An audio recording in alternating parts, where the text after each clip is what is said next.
housewife from the 50s.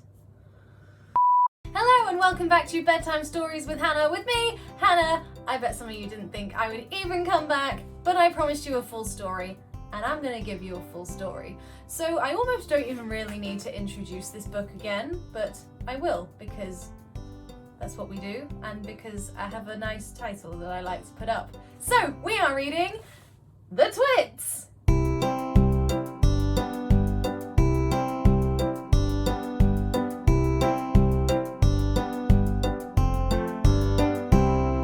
Part 2.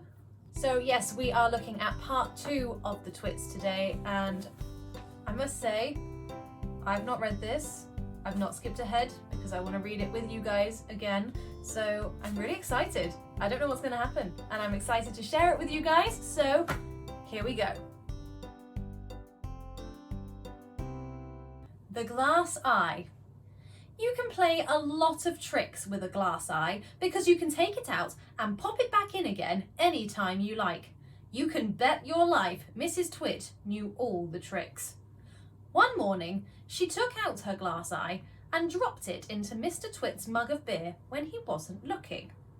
Mr. Twit sat there drinking the beer slowly. The froth made a white ring on the hairs around his mouth. He wiped the white froth onto his sleeve and wiped his sleeve on his trousers. "You're plotting something," Mrs. Twit said, keeping her back turned so he wouldn't see that she had taken out her glass eye.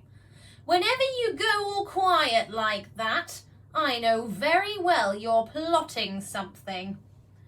Mrs. Twit was right. Mr. Twit was plotting away like mad. He was trying to think up a really nasty trick he could play on his wife that day. "You'd better be careful," Mrs. Twit said, "because when I see you starting to plot, I watch you like a wombat." "Oh, do shut up, you old hag," Mr. Twit said. He went on drinking his beer, and his evil mind kept working away on the latest horrid trick he was going to play on the old woman.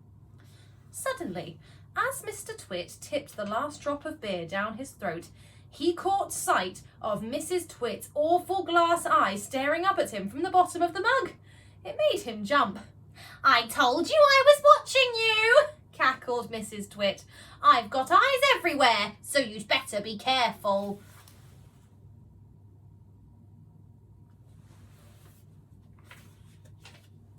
The frog. To pay her back for the glass eye in his beer, Mr. Twit decided he would put a frog in Mrs. Twit's bed. He caught a big one down by the pond and carried it back secretly in a box. That night, when Mrs. Twit was in the bathroom getting ready for bed, Mr. Twit slipped the frog between her sheets.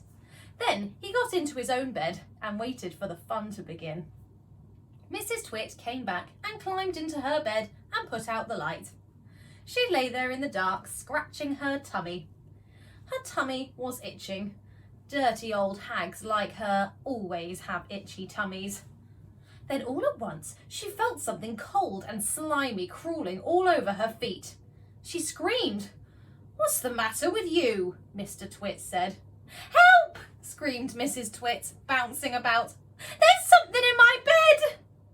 "I'll bet you it's that giant skillywiggler I saw on the floor just now," Mr. Twit said. "That what?" screamed Mrs. Twit. "I tried to kill it, but it got away," Mr. Twit said. "It's got teeth like screwdrivers." "Help!" screamed Mrs. Twit. "Save me! It's all over my feet!" "It'll bite off your toes," Mr. Twit said. Mrs. Twit fainted. Mr. Twit got out of bed and fetched a jug of cold water. He poured the water over Mrs. Twit's head to revive her. The frog crawled up from under the sheets to get near the water. It started jumping about on the pillow. Frogs love water. This one was just having a good time. When Mrs. Twit came to, the frog had just jumped onto her face. This is not a nice thing to happen to anyone in bed at night. She screamed again. "By golly, it is a giant skillywiggler," Mr. Twit said. It'll bite off your nose. Mrs. Twit leapt out of bed and flew downstairs and spent the night on the sofa. The frog went to sleep on her pillow. The wormy spaghetti. The next day, to pay Mr. Twit back for the frog trick, Mrs. Twit sneaked out into the garden and dug up some worms. She chose big, long ones and put them in a tin and carried the tin back to the house under her apron. At 1 o'clock, she cooked spaghetti for lunch and she mixed the worms in with the spaghetti, but only on her husband's plate. The worms didn't show because everything was covered with tomato sauce and sprinkled with cheese. "Hey, my spaghetti's moving!" cried Mr. Twit, poking around in it with his fork. "It's a new kind," Mrs. Twit said, taking a mouthful from her own plate, which of course had no worms. "It's called squiggly spaghetti. It's delicious. Eat it up while it's nice and hot." Mr. Twit started eating, twisting the long tomato-covered strings around his fork and shoveling them into his mouth. Soon there was tomato sauce all over his hairy chin. "It's not as good as the ordinary kind," he said, talking with his mouth full. "It's too squishy." "I find it very tasty," Mrs. Twit said. She was watching him from the other end of the table. It gave her great pleasure to watch him eating worms. "I find it rather bitter," Mr. Twit said. "It's got a distinctly bitter flavour. Buy the other kind next time." Mrs. Twit waited until Mr. Twit had eaten the entire plateful. Then she said, "You want to know why your spaghetti was squishy?" Mr. Twit wiped the tomato sauce from his beard with a corner of the tablecloth. "Why?" he said. "And why it had a nasty bitter taste?" "Why?" he said.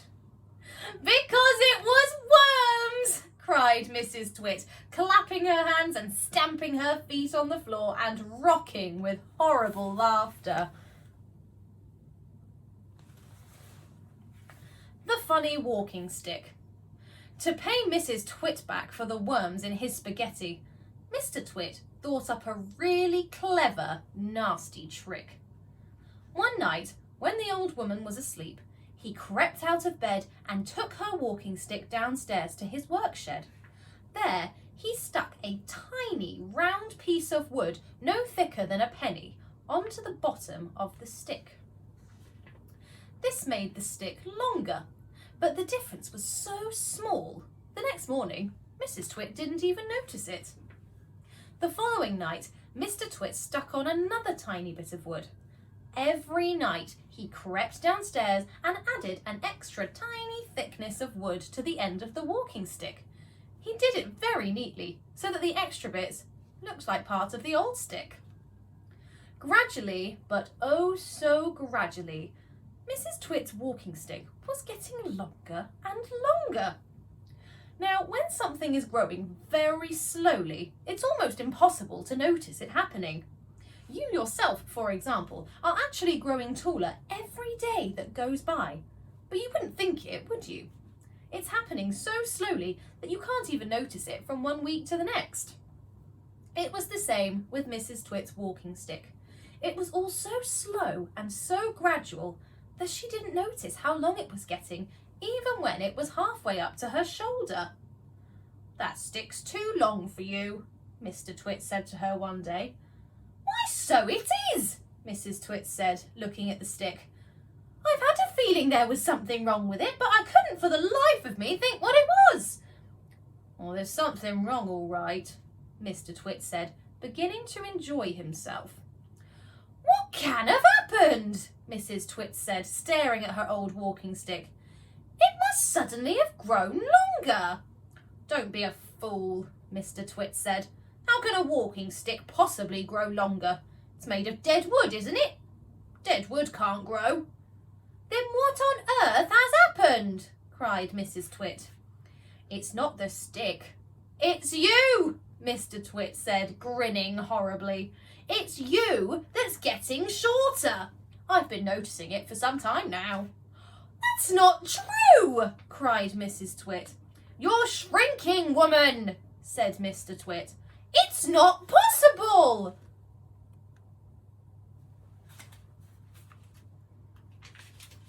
Oh yes, it jolly well is, said Mr. Twit. You're shrinking fast.